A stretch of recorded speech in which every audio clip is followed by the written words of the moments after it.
తిరుమల శ్రీవారిని గురువారం సినీ నటి రాధిక దర్శించుకుని మొక్కులు చెల్లించుకున్నారు. ఆలయ అధికారులు ప్రత్యేక దర్శన ఏర్పాట్లు చేశారు. ఆలయ రంగనాయకుల మండపంలో వేద పండితులు వేద ఆశీర్వచనం అందించగా ఆలయ అధికారులు తీర్థ ప్రసాదాలు అలాగే స్వామివారి పట్టు వస్త్రంతో ఆమెను సత్కరించారు.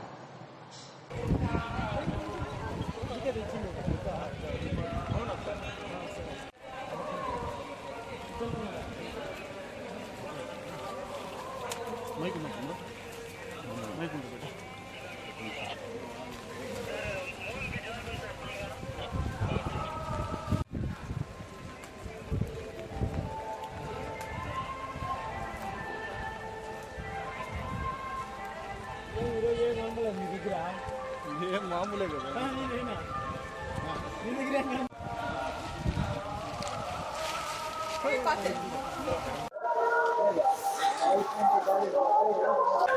ஓ ஹாப்பி பர்த்டே அவருக்கு. ஹாப்பி பர்த்டேங்க, நல்லா இருக்கட்டும். நோய் நொடி இல்லாம சந்தோஷமா இந்த புண்ணிய ஸ்தலத்துல இருந்து அவருக்கு என்னுடைய விஷஸ். தேங்க்யூ.